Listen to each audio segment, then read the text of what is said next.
तेरी बेवफाई का शिकवा करूं तो ये मेरी मोहब्बत की तौहीन होगी।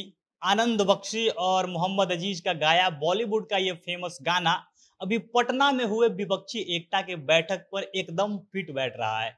3 घंटे से भी ज्यादा समय तक चले इस बैठक में जो कुछ भी हुआ वो पूरा घटनाक्रम इस गाने पर एकदम सही साबित हो रहा है। इस बैठक में ऐसी ऐसी पार्टियां जमा हुई थी जिनको खुद एक दूसरे के खिलाफ भरपूर शिकायत है, लेकिन ये अपनी शिकायतों को सिर्फ इसलिए दूर कर देना चाहती थी क्योंकि अभी सबको सामने लोकसभा का चुनाव दिख रहा है। बीजेपी को हराने के लिए सबको साथ आकर विपक्षी एकता बनाना दिख रहा है और इसीलिए ये गाना एकदम फिट बैठ रहा है कि तेरी बेवफाई का शिकवा करूँ तो मेरी मोहब्बत की तौहीन होगी, क्योंकि यहाँ पर मोहब्बत का नाम विपक्षी एकता है। पूरे 3 घंटे से भी ज्यादा चले इस बैठक में जिन पार्टियों को भी एक दूसरे से शिकायतें थी, सभी पार्टियों के नेता जब बोलने आए तो उन्होंने एक दूसरे पर खूब निशाना साधा, एक दूसरे से स्पष्टीकरण मांगा, लेकिन सारी चीज एक बात पर आकर खत्म हो जा रही थी। सब एक जगह सहमत हो जा रहे थे कि हमको अपनी आपसी लड़ाई को छोड़कर मोदी सरकार को हटाने पर ध्यान देना है। इसके लिए सबको साथ आकर विपक्षी एकता को मजबूत करने पर ध्यान देना चाहिए।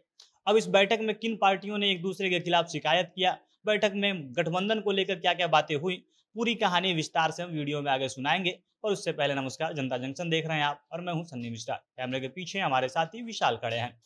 सबसे पहले जब बैठक की शुरुआत हुई तो एकदम शुरुआत में ही इस बैठक की मास्टरमाइंड कही जा रही ममता बनर्जी ने भाषण दिया और सभी दलों के नेताओं से उन्होंने ये अपील किया कि सभी लोग अपनी महत्वाकांक्षाओं को साइड में रख दें, इसको दरकिनार कर दें और ये सोच कर चले कि बीजेपी के खिलाफ हमको मिलकर लड़ना है, तो इसीलिए अपना लालच हमको साइड में रखना होगा और सबको अपने तरफ से त्याग करके चलना होगा।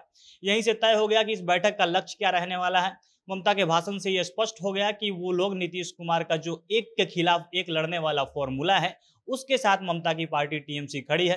ममता बनर्जी ने ये माहौल तो सेट कर दिया कि सबको त्याग करके चलना है, अपने लालच को छोड़कर केवल इस गठबंधन के बारे में सोचना है, विपक्षी एकता के बारे में सोचना है। लेकिन वो खुद कांग्रेस के खिलाफ शिकायत करने से बाज नहीं आई, अपने आप को वो चुप नहीं रख पाई। ममता ने अपने भाषण में कांग्रेस के ऊपर सीधा निशाना साधा।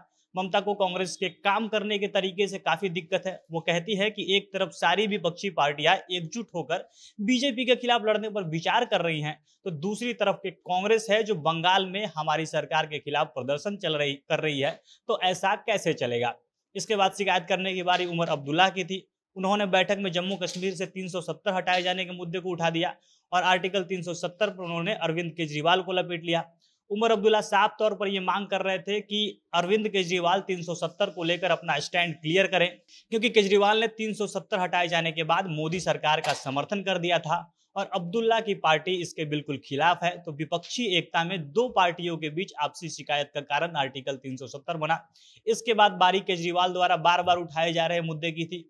वो दिल्ली में जो केंद्र सरकार द्वारा अध्यादेश लाया जा रहा है उसके खिलाफ सभी विपक्षी दलों को साथ आने की वो बात कर रहे हैं। केजरीवाल ने इस बैठक में भी इस मुद्दे को उठाया और सभी दलों के साथ आकर राज्यसभा में इस अध्यादेश का विरोध करने की मांग उन्होंने कर दी।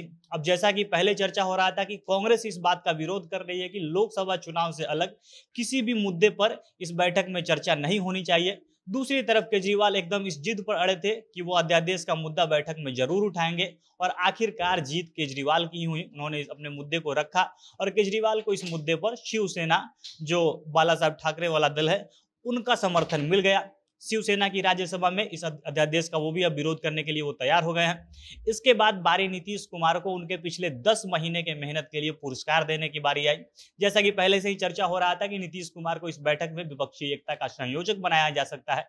ममता बनर्जी और उनकी पार्टी टीएमसी इसके समर्थन में है और नीतीश को विपक्षी एकता का संयोजक बनाने की बात इस बैठक में उठाई गई, जिसके बाद नीतीश कुमार का कद इस विपक्षी एकता में दूसरे नेताओं के मुकाबले ऊंचा हो जाएगा। वो एक तरह से इस विपक्षी एकता का सेनापति मान लिए जाएंगे।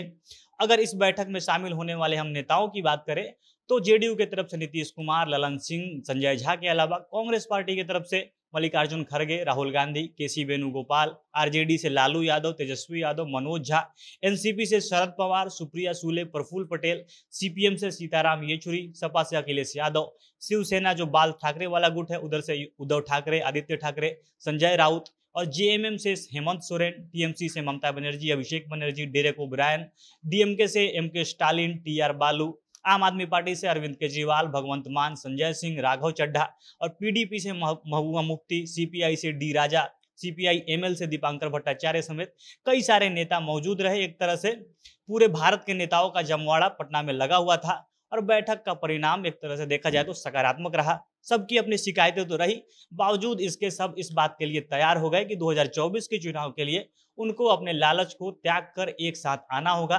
बाकी देखना है आगे क्या होता है। क्या बैठक में जो बातें हुई है इस पर पार्टियां आगे भी खड़ी रहती है, इन बातों को सही में वो लोग अमल करते हैं या नहीं, क्या होता है। बाकी आपको क्या लगता है कमेंट बॉक्स में आप अपनी राय बता सकते हैं। जनता जंक्शन देख रहे थे आप, बहुत बहुत धन्यवाद।